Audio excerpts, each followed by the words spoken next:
The Lakers, as you well know, as anyone knows, whoever knows me, that all I do is talk about my Lakers. So I was really quiet when um, they started making all of these, you know, acquisitions because I thought to myself, well, this doesn't sound like we want to win a chip. Like it just didn't sound that way. It seemed like a move that was specifically put in place to kind of placate people and make you think that they'd be competitive, but it wasn't a move that was like, oh, they're going to win a chip. Because we've seen that play before, right? I like Gary Payton, Carmelo, like it was a disaster. And some people just reach their prime and they're not good. Now you know the story was DeMar DeRozan could have been a Laker. Now DeMar and I are friends. I remember specifically he meeting with LeBron, but he was saying Rob wasn't trying to give him the years. He Mm, wanted the years. LeBron wanted him. They wouldn't give him to him, and then he was still under the impression that he was going to be a Laker, and then they signed Russell Westbrook. mm.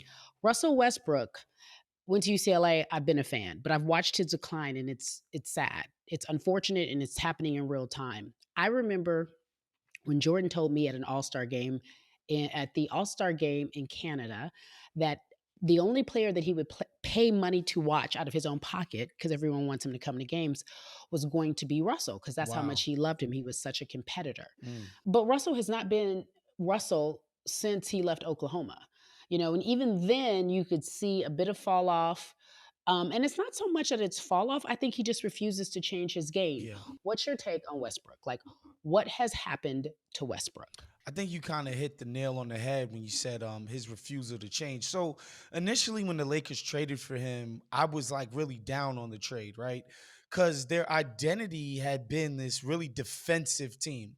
Kuzma, Caruso, Kenny, these guys guarded the hell out of people, and then AD would clean stuff up on the backside, and LeBron would do what LeBron did, and they were like a really elite defensive unit.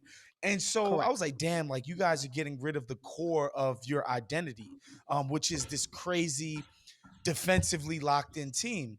So then the days go by, and I talk myself into Westbrook because I'm like, well, the previous 2 point guards were Rajon Rondo and Dennis Schroeder. And I don't see why Russ couldn't do what those guys did for the Lakers at even a more effective rate. And then, Why? Why did you think he could do what they did? I mean, like, what is he really being asked to do, right? It's like guard people and find people. Every now and again, when LeBron or AD aren't trying to take the reins of the offense, you can man that position. But all you're asked to do is basically fulfill point guard duties, set hard screens, freaking cut to the basket, get out in transition. Like, you're not asked to be like the fulcrum or the hub of an offense. However, Russ has no interest in doing that, which is what I should have anticipated, but I didn't. I was like, well, LeBron got J.R. Smith to shape up. He got he's gotten all these people to play differently when next to him. Why can't he do this with Russell Westbrook? And I guess Russ is proven to be the exception to that rule. Like he just straight up can't be anybody else. And when you're playing next to LeBron, you're not going to be some 40% usage dude. You're going to be a guy who's asked to fill a role. And Russ he just didn't have it in him to do that. Why won't Russ change his game? I think it's hard. I think it's hard, especially for the type of guy like Russ, who, when he got drafted to be this defensive reputation guy. At no time in college was he this high volume scorer or whatever. He was basically supposed to be this like hyper athletic, sort of impact the game with his athleticism guy on a team. Then he gets to the NBA and he's a scorer. And people treat you differently when you're somebody who's getting buckets. You get more money, you get more adulation, you get more notoriety. And I think that changes people's mindset as far as what they're supposed to do to help their team win a game.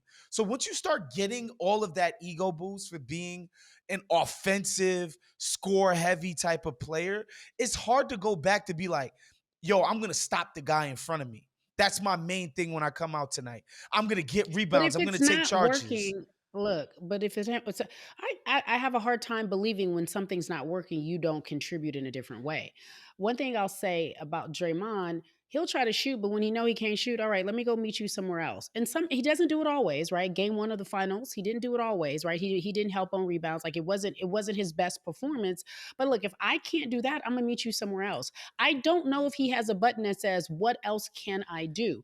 Now, I've seen Russ do it. We've seen him do it, but consistently do it. Because when he starts feeling himself and he makes 1 or 2 buckets, he's like, "That's the man."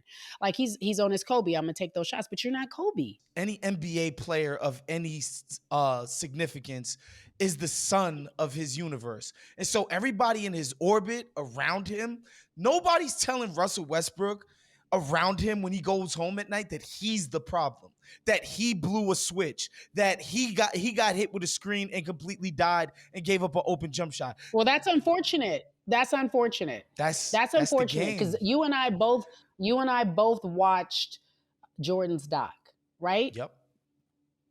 He knew what he needed to do so he get past the Pistons. If you can't self-correct, how can you be great? And that's for anybody in any career, mine Put included. that on a And when t-shirt. I'm not like, if you can't self-correct, you can't be great. And so that's what disappointed me with Russ because I do feel like I agree with you. No one's telling him what he needs to do, or he's not listening. And then you start attacking the fans because the fans are attacking you. Yes, fans are out of control and they've been out of control. I agree with him. Fans should not be calling him names, the Yeah. N word, Yeah. threatening family. Fans are crazy, but you already know you want this smoke. You go play for these teams where people expect something from you, they coming at you.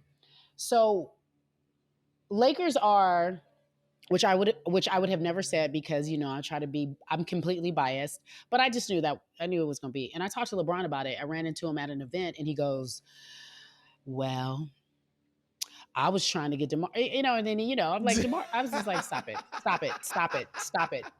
So everybody's going to blame, and he was trying to get DeMar, but let's just all blame Rob Pelinka, right? It's all falling apart, and we're starting to see his true colors, Poor right? Rob Pelinka. And I don't want to all put all the blame on LeBron because everybody's like, it's his fault, it's his fault, it's his fault. But the Lakers, let me tell you something. Rob Pelinka, Kurt Rambis, something's going on, and they clearly are flailing at this, and they're going to try to self correct because that's what they do. That's what greats do. We self correct. We went and got LeBron, which I already knew that was going to happen. As I say, we.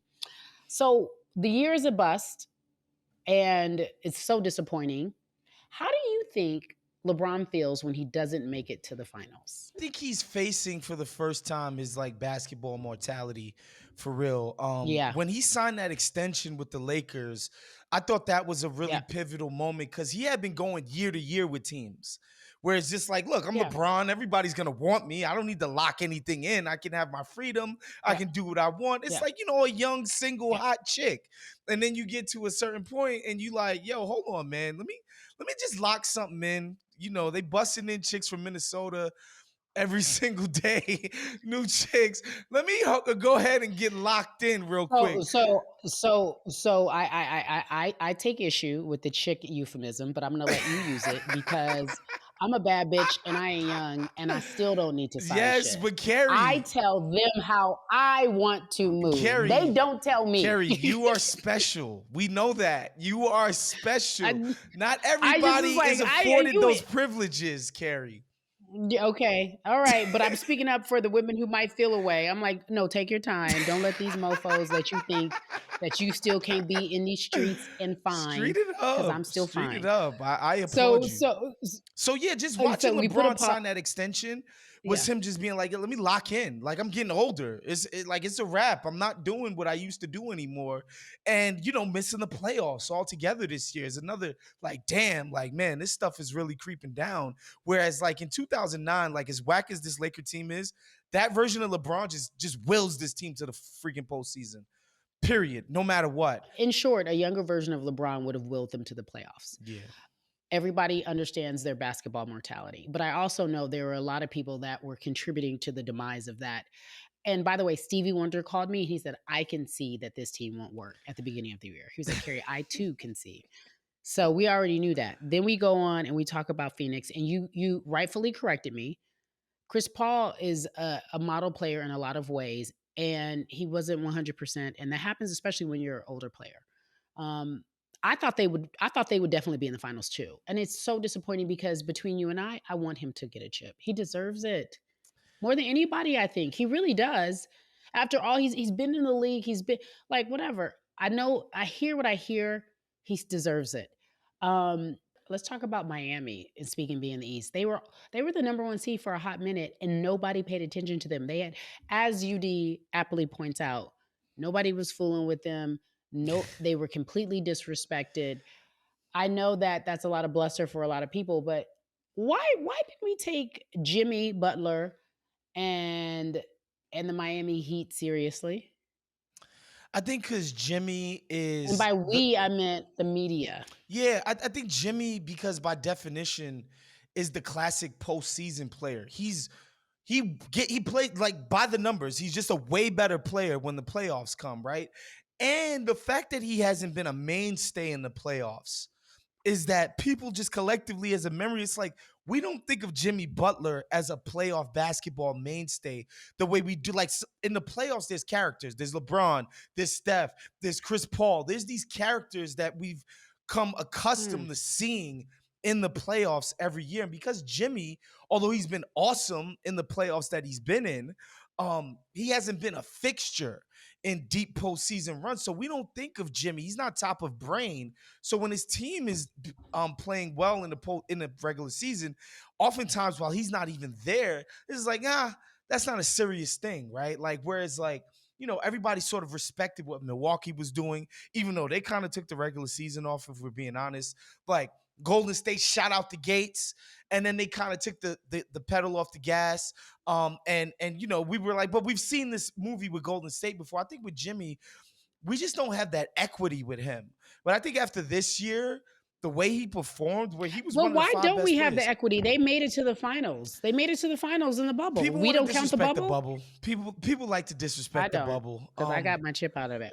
And listen, I'm sorry. I watched those games. Like that was as high a level of basketball being played as I've ever seen. I'm not even trying to hear that. And if it wasn't LeBron, they wouldn't be putting an asterisk Yeah, next to yeah. it, but they will Like do if it. you watch the games, nobody was like, "Oh, this is bullshit basketball." Like it was high level basketball. Yeah, get out of here. But it was I only hear that from hating ass other teams, Yeah, but and that's Pat none of my Bev. How business. did you And feel hating about ass that other Pat fans. Bev stuff at the old I don't even acknowledge him. He's not even relevant. He has been doing this for years. He's been getting in people's heads. He's been talking trash.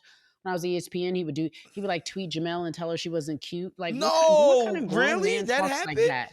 Yeah, he was just a Oh child. He was a yeah. child. I was just like, what kind of grown man talks like that? I was like, you don't even matter. Mm, Like you're attacking a woman. Save mm, all that smoke for Stephen A. mm. Save all that smoke for Skip. Save all that smoke for people you actually go up with. Don't attack another person for giving an opinion who's paid to give an opinion. And now he's doing exactly that.